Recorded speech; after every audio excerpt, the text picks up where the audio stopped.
আসসালামু আলাইকুম। প্যারাডক্সিক্যাল সার্কিটের পর্ব ৯ সকলকে স্বাগত জানাচ্ছি আমি শম্পা। আজকের পর্বটির নাম কুরআন কি সূর্যের পানির নিচে ডুবে যাওয়ার কথা বলে? সাজিদের খুব মন খারাপ। আমি রুমে ঢুকে দেখলাম সে তার খাটের উপর শক্ত মুখ করে বসে আছে। আমি বললাম, ক্লাস থেকে কখন আসলি? সে কোনো উত্তর দিল না। আমি কাঁধ থেকে 10.5 কেজি ওজনের ব্যাগটি নামিয়ে টেবিলের উপর রাখলাম। তার দিকে ফিরে বললাম, কি হয়েছে রে? মুখের অবস্থা নেপচুনের উপগ্রহ ট্রাইটনের মতো করে রেখেছিস। সে বলল, ট্রাইটন দেখতে কি রকম? আমি শুনেছি ট্রাইটন দেখতে নাকি বাংলার পাঁচের মতন। আমি জানি সাজিদ এক্ষুনি একটা ছোটখাটো লেকচার শুরু করবে। সে আমাকে ট্রাইটনের অবস্থান, আকার আকৃতি, ট্রাইটনের ভূপৃষ্ঠের নাইট্রোজেন, কার্বন ডাইঅক্সাইডের পরিমাণ, সূর্য আর নেপচুন থেকে ট্রাইটনের দূরত্ব কত, আর যথাযথ বিবরণ এবং তথ্যাদি দিয়ে প্রমাণ করবে যে ট্রাইটন দেখতে মোটেও বাংলার পাঁচের মতো নয়। এই মুহূর্তে তার লেকচার বা বকবকানি কোনটাই শোনার ইচ্ছে আমার নেই। তাই যে করেই হোক তাকে দ্রুত থামিয়ে দিতে হবে। আমি আবারও বললাম, ক্লাসে গিয়েছিলি? হুম। কোনো সমস্যা হয়েছে নাকি, নাকি মন খারাপ? সে আবার চুপ মেরে গেল। এই হলো একটা সমস্যা। সাজিদ যেটা বলতে চাইবে না, পৃথিবী যদি ওলটপালট হয়ে যায় তবুও সে মুখ খুলে সেটা কাউকে বলবে না।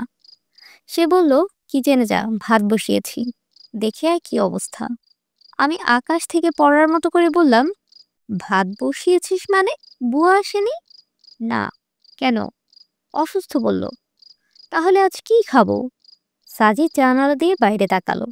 সেদিকে তাকিয়ে বলল, ভাত বসিয়েছি, কলে যথেষ্ট পরিমাণ পানি আছে, পানি দিয়ে ভাত গেলা হবে। সিরিয়াস সময়গুলোতেও তার এমন রসিকতা আমার একেবারেই ভালো লাগে না। অজ্ঞতা কিচেনের দিকে হাঁটা ধরলাম। যেটা ভেবেছি ঠিক সেটা নয়। ভাত বসানোর পাশাপাশি সে ডিমও সিদ্ধ করে রেখেছে। আমার পেছনে পেছনে সাজিদও এলো। এসে ভাত নামিয়ে কড়াইতে তেল, তেলে কিছু পেঁয়াজ কুচি, হালকা গুঁড়ো মরিচ, 1 চিমটি নুন দিয়ে কিছুক্ষণ নাড়াচাড়া করে তাতে ডিম দুটো ছেড়ে দিল। পাশে আমি পর্যবেক্ষকের মতো দাঁড়িয়ে দাঁড়িয়ে সব দেখছি। মনে হচ্ছে সাজিদ কোনো রান্নার প্রতিযোগিতার প্রতিযোগী আর আমি চিফ জাস্টিস। অল্প কিছুক্ষণ পরই ডিম দুটোর কালার একদম লালচে হয়ে উঠল। মাছকে হালকা ভাজলে যেরকম দেখায় ঠিক সেরকম সুন্দর একটা পোড়া গন্ধও বেরিয়েছে। আমি মুচকি হেসে বললাম, খামোখা বুয়া রেখে এতগুলো টাকা অপচয় করি প্রতি মাসে, অথচ ভুবন বিখ্যাত বুয়া আমার রুমেই আছে। গোসল সেরে নামাজ পড়ে খেয়ে উঠলাম। রুটিন অনুযায়ী সাজিদ এখন ঘুমাবে। রাতের যে বাড়তি অংশ সে বই পড়ে কাটায়, সেটা দুপুরবেলা ঘুমিয়ে পুষিয়ে নেয়। আমার আজকে কাজ নেই, চাইলেই ঘুরতে বেরোতে পারি, কিন্তু বাইরে যে যাব, বাইরে যে রোদ, সাহস পাচ্ছি না। এর মধ্যেই সাজিদ ঘুমিয়ে পড়েছে, কিন্তু আমার মনের মধ্যে একটি কচকচানি রয়ে গেল। সাজিদকে এমন মন খারাপ অবস্থায় আমি আগে কখনো দেখিনি।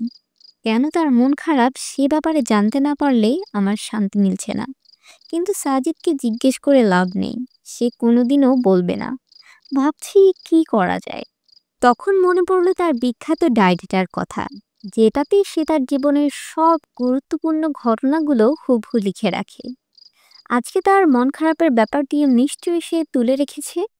তার টেবিলের ড্রয়ার খুলে তার ডায়েরিটা নিয়ে উল্টাতে লাগলাম। মাঝামাঝিতে এসে পেয়ে গেলাম মূল ঘটনাটা। সে যেরকম লেখা আছে সেভাবেই তুলে ধরছি। 1 মে 2014। মফিজুর রহমান স্যার। এই ভদ্রলোক ক্লাসে আমাকে ওনার শত্রু বলে মনে করেন। ঠিক শত্রু না, প্রতিদ্বন্দ্বী বলা চলে। আমাকে নিয়ে ওনার সমস্যা হলো, উনি উল্টাপাল্টা কথাবার্তা বলে ক্লাসের ছেলে মেয়েদের মনে ধর্ম, ধর্মীয় কিতাব, আল্লাহ, রাসূল ইত্যাদি নিয়ে সন্দেহ ঢুকিয়ে দেওয়ার চেষ্টা করেন। কিন্তু আমি প্রতিবারই ওনার এসব কাজের প্রতিবাদ করি। ওনার যুক্তির বিপরীতে যুক্তি দেই। এমনও হয়েছে যুক্তিতে পরাজিত হয়ে উনি ক্লাস থেকে চলেও গিয়েছিলেন অনেকবার। এই কারণে এই বামপন্থী লোকটা আমাকে চক্ষুশূল মনে করেন। সে যাকগে, আজকের কথা বলি। আজকে ক্লাসে এসে ভদ্রলোক আমাকে খুঁজে বের করলেন। বুঝতে পেরেছি নতুন কোনো ওসিলা খুঁজে পেয়েছে আমাকে ঘায়েল করার। ক্লাসে আসার আগে মনে হয় পান খেয়েছিলেন। ঠোঁটের এক কোণায় চুন লেগে আছে। আমাকে দাঁড় করিয়ে বড় বড় চোখ করে বললেন, বাবা আইনস্টাইন, কি খবর? ভদ্রলোক আমাকে তাচ্ছিল্য করে আইনস্টাইন বলে ডাকে। আমাকে আইনস্টাইন ডাকতে দেখে ওনার অন্য সাগরেদগণ হাসাহাসি শুরু করলো। আমি কিছু না বলে চুপ করে আছি। তিনি আবার বললেন, শোনো বাবা আইনস্টাইন, তুমি তো অনেক বিজ্ঞান জানো, বলো তো দেখি, সূর্য কি পানিতে ডুবে যায়? ক্লাস মিত হয়ে গেল, সবাই চুপচাপ। আমি মাথা তুলে স্যারের দিকে তাকালাম, বললাম, জি না স্যার, সূর্য কখনোই পানিতে ডোবে না। স্যার অবাক হওয়ার ভঙ্গিতে বললেন, ডোবে না? ঠিক তো? জি স্যার। তাহলে সূর্যাস্ত আর সূর্যোদয় হয় কেন বাবা? বিজ্ঞান কি বলে? আমি বললাম, স্যার, সূর্যকে কেন্দ্র করে পৃথিবী ঘুরে। সূর্যকে কেন্দ্র করে ঘোরার সময় পৃথিবীর গোলার্ধের যে অংশটা সূর্যের দিকে মুখ করে থাকে, সে অংশে তখন সূর্যোদয় হয়, দিন থাকে। ঠিক একইভাবেই পৃথিবীর গোলার্ধের যে অংশটা তখন সূর্যের বিপরীত দিকে মুখ করে থাকে, তখন সূর্যাস্ত হয়, রাত নামে। আদতে সূর্যাস্ত বা সূর্যোদয় বলে কিছু নেই। সূর্য অস্তও যায় না, উদিতেও হয় না। পৃথিবীর ঘূর্ণায়নের কারণে আমরা এমনটি মনে করে থাকি। স্যার বললেন, বাহ, খুব সুন্দর ব্যাখ্যা। উনি আমার দিকে ঝুঁকে এসে বললেন, তা বাবা, এই ব্যাপারটার উপর তোমার আস্থা আছে তো? সূর্য পানিতে ডুবে যাওয়ার বিশ্বাস কি করো? পুরো ক্লাসে তখনও পিনপতন নীরবতা। আমি বললাম, না স্যার, সূর্যের ডুবে ডুবে যাওয়ায় আমি বিশ্বাস করি না। এরপর স্যার বললেন, বেশ, তাহলে ধরে নিলাম আজ থেকে তুমি আর কুরআনে বিশ্বাস করো না। স্যারের কথা শুনে আমি খানিকটা অবাক হলাম। পুরো ক্লাসও সম্ভবত আমার মতোই হতবাক। স্যার মুচকি হেসে বললেন, তোমাদের ধর্মীয় কিতাব, যেটাকে আবার বিজ্ঞান নয় বলে দাবি করো তোমরা, সেই কুরআনে আছে সূর্য নাকি পানিতে ডুবে যায়। হা হা হা। আমি স্যারের মুখের দিকে চেয়ে আছি। স্যার বললেন, কি বিশ্বাস হচ্ছে না তো? দাঁড়াও, পড়ে শোনাই। এইটুকু বলে স্যার কুরআনের সূরা কাহফের ৮৬ নম্বর আয়াতটি পড়ে শোনালেন। চলতে চলতে এমনইভাবে তিনি, অর্থাৎ জুলকারনাইন, সূর্যের অস্তগমনের জায়গায় গিয়ে পৌঁছালেন। সেখানে গিয়ে তিনি সূর্যকে কালো পানিতে ডুবে যেতে দেখলেন। তার পাশে তিনি একটি জাতিকে দেখলেন। আমি বললাম, হে জুলকারনাইন, অর্থাৎ এরা আপনার অধীনস্থ, আপনি ইচ্ছে করলেই তাদের শাস্তি দিতে পারেন, অথবা তাদের আপনি সদয়ভাবেও গ্রহণ করতে পারেন। এরপর বললেন, দেখো, তোমাদের বিজ্ঞানময় ধর্মীয় কিতাব কি বলছে, সূর্য নাকি সাগরের কালো পানিতে ডুবে যায়। বিজ্ঞানময় কিতাব বলে কথা। ক্লাসের মধ্যে যারা স্যারের মতোই নাস্তিক, তারা হু হু করে হেসে উঠল। আমি কিছুই বললাম না, চুপ করেছিলাম। এতটুকুই লেখা। আশ্চর্য, সাজিদ মফিজুর রহমান নামের এই ভদ্রলোকের কথার কোনো প্রতিবাদ করল না কেন? সে তো এরকম করার কথা না সাধারণত। তাহলে কি? আমার মনে নানা ধরনের প্রশ্ন উকিঝুঁকি দিতে লাগলো সেদিন। এর প্রায় ৪ মাস পরের কথা। হঠাৎ একদিন সন্ধ্যায় সাজিদ আমাকে এসে বলল, আগামীকাল ডিপার্টমেন্ট থেকে ট্যুরে যাচ্ছি, তুইও যাচ্ছিস আমার সাথে। আমি বললাম, আমি? পাগল নাকি? তোদের ডিপার্টমেন্টের ট্যুরে আমি কিভাবে যাব? সে ভাবনাটা আমার। তোকে যা বললাম জাস্ট শুনে যা। পরদিন সকালবেলা বের হলাম। তার ফ্রেন্ডদের সাথে আমার পরিচয় করিয়ে দিল। স্যারবৃন্দও আছেন। মফিজুর রহমান নামের এই ভদ্রলোকটির সাথেও দেখা হলো। বিরাট গোফলা। এই লোকের পূর্বপুরুষ সম্ভবত ব্রিটিশদের পিয়নের কাজ করত। যাই হোক, আমরা যাচ্ছি কুয়াকাটা। পৌঁছাতে পাক্কা ৪ ঘন্টা সময় লাগলো। সারাদিন অনেক ঘোরাঘুরি করলাম। স্যারদের সাথেও বেশ বন্ধুত্ব হলো। স্যারদের বেশ বন্ধুসুলভই মনে হলো। ঘড়িতে সময় তখন ৫টা বেজে ২৫ মিনিট। আমরা সমুদ্রের কাছাকাছি হোটেলে আছি। আমাদের সাথে মুফিজুর রহমান স্যারও আছেন। তিনি সবার উদ্দেশ্যে বললেন, গাইজ বি রেডি, আমরা এখন কুয়াকাটার বিখ্যাত সূর্যাস্ত দেখব। তোমরা নিশ্চয়ই জানো দক্ষিণ এশিয়ার একমাত্র সমুদ্র সৈকত, যেখান থেকে সূর্যোদয় আর সূর্যাস্ত দুটোই দেখা যায়। আমরা সবাই প্রস্তুত ছিলাম আগে থেকেই। বেরোতে যাব ঠিক তখনই সাজিদ বলে বসলো, স্যার, আপনি সূর্যাস্ত দেখবেন? স্যার বললেন, why not, how can I miss such a amazing moment? Sajid বলল, স্যার, আপনি বিজ্ঞানের মানুষ হয়ে খুব অবৈজ্ঞানিক কথা বলছেন। এমন একটি জিনিস আপনি কি করে দেখবেন, মানে যেটা আদতে ঘটেই না? এবার আমরা সবাই অবাক হলাম। যে যার চেয়ার টেনে বসে পড়লাম। সাজিদ দাঁড়িয়ে আছে। স্যার কপালের ভাঁজ দীর্ঘ করে বললেন, what do you want to mean? Sajid হাসল, হেসে বলল, স্যার, খুবই সোজা। আপনি বলছেন আপনি আমাদের নিয়ে সূর্যাস্ত দেখবেন, কিন্তু স্যার দেখুন, বিজ্ঞান বলছে এমন লোক মাত্রই জানে সূর্য আসলে অস্ত যায় না।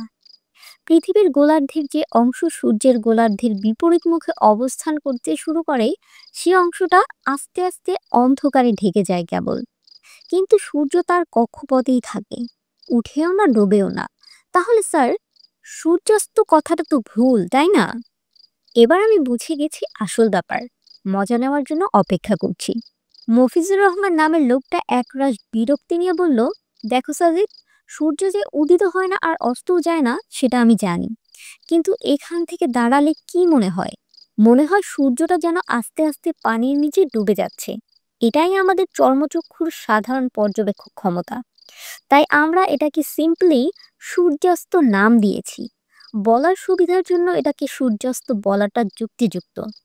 দেখো, যদি আমি বলতাম, ছেলেরা, একটু পর পৃথিবীর গোলার্ধের যে অংশে বাংলাদেশের অবস্থান, সে অংশটা সূর্যের ঠিক বিপরীত দিকে মুখ নিতে চলছে, তার মানে এখানে এক্ষুনি আধার ঘনিয়ে সন্ধ্যা নামবে, আমাদের সামনে সূর্যটা লুকিয়ে যাবে। চলো, আমরা সেই দৃশ্যটা অবলোকন করে আসি। আমি যদি এইরকম বলতাম তাহলে ব্যাপারটা ঠিক বিদঘুটে শোনাতো নিশ্চয়ই। ভাষা থেকে তখন মাধুর্যতা হারাতো, শ্রুতি মধুরতা হারাতো। এখন আমি এক শব্দেই বুঝিয়ে দিতে পারছি যে আমি কি বলতে চাচ্ছি সেটা। সাজিদ মুচকি হাসলো। সে বলল, স্যার, আপনি একজন বিজ্ঞান মনস্ক মানুষ, বিজ্ঞান পড়েন, বিজ্ঞান পড়ান। আপনি আপনার সাধারণ চর্মচক্ষু দিয়ে দেখতে পান যে সূর্যটা ডুবে যাচ্ছে পানির নিচে। এই ব্যাপারটাকে আপনি সুন্দর করে বোঝানোর জন্য সূর্যাস্ত নাম দিতে পারেন। তাহলে সূরা কাহফে জুলকারনাইন নামের এই লোকটি এরকম একটি সাগর পাড়ে এসে যখন দেখলো সূর্যটা পানির নিচে তলিয়ে যাচ্ছে, সেই ঘটনাকে যদি আল্লাহ তাআলা সবাইকে সহজে বোঝানোর জন্য, সহজবোধ্য করার জন্য, ভাষার শ্রুতি মধুরতা ধরে রাখার জন্য, কুলি থেকে মজুর, মাঝি থেকে কাজী, ব্লগার থেকে বিজ্ঞানী, ডাক্তার থেকে ইঞ্জিনিয়ার, ছাত্র থেকে শিক্ষক, সবাইকে সহজে বোঝানোর জন্য যদি বলেন, এমনইভাবে তিনি যখন সূর্যের অস্তগমনের জায়গা দিয়ে পৌঁছালেন, সেখানে তিনি সূর্যকে কালো পানিতে ডুবে যেতে দেখলেন। তখন কেন স্যার ব্যাপারটা অবৈজ্ঞানিক হবে? কুরআন বলে না যে সূর্য পানির নিচে ডুবে গেছে। কুরআন এখানে ঠিক সেটাই বলছে যেটা জুলকারনাইন দেখেছে এবং বুঝেছে। আপনি আমাদের সূর্যাস্ত দেখাবেন বলেছেন, মানে এই না যে আপনি বলতে চাচ্ছেন সূর্যটা আসলেই ডুবে যায়। আপনি সেটাই বোঝাতে যাচ্ছেন যেটা আমরা বাহ্যিকভাবে দেখি। তাহলে একই কথা, একই ব্যাপারে আপনি পারলে কুরআন কেন পারবে না স্যার? আপনারা কথায় কথায় বলেন, the sun rises in the east and sets in the West, এবং বলা হয়ে থাকে এগুলো ইউনিভার্সাল ট্রুথ। সেখানে সূর্যের সাথে ওঠা ও ডুবে যাওয়ার কোনো সম্পর্কই নেই। তখন কিভাবে এগুলো চিরন্তন সত্য হয় স্যার? এগুলো আপনাদের কাছে অবৈজ্ঞানিক নয়। আপনারা কথায় কথায় সূর্যোদয় সূর্যাস্তের কথা বলেন। সেই কথা কেবল কুরআনুল কারীম বললেই চিৎকার করে বলেন, কুরআন অবৈজ্ঞানিক। কেন স্যার? সাজিদ এক নাগাড়ে এত সব কথা বলে গেল। স্যারের মুখ কিছুটা পানসে দেখা গেল। তিনি বললেন, দীর্ঘ ৪ মাস ধরে এমন একটি সুযোগের অপেক্ষা করছিলে তুমি, তাই না? আমরা সবাই হেসে দিলাম। সাজিদও হাসছে। বড় অদ্ভুত সে হাসি। প্যারাডক্সিক্যাল সাজিদের পর্ব ৯ আজকে এখানেই শেষ করছি। আশা করছি আপনাদের ভালো লেগেছে, এবং ভালো লাগলে অবশ্যই লাইক, কমেন্ট এবং শেয়ার করতে ভুলবেন না। আমাদের চ্যানেলে নতুন হয়ে থাকলে অবশ্যই সাবস্ক্রাইব করে দিবেন এবং পেজটিকে ফলো করে দিবেন। আর প্যারাডক্সিক্যাল সাজিদের পরের পর্বগুলো কিন্তু আপনারা প্রতি বৃহস্পতিবার পেয়ে যাবেন। আর আগের পর্বগুলো যদি আপনারা না শুনে থাকেন তাহলে আমার চ্যানেল থেকে কিন্তু শুনে নিতে পারেন। আল্লাহ হাফেজ।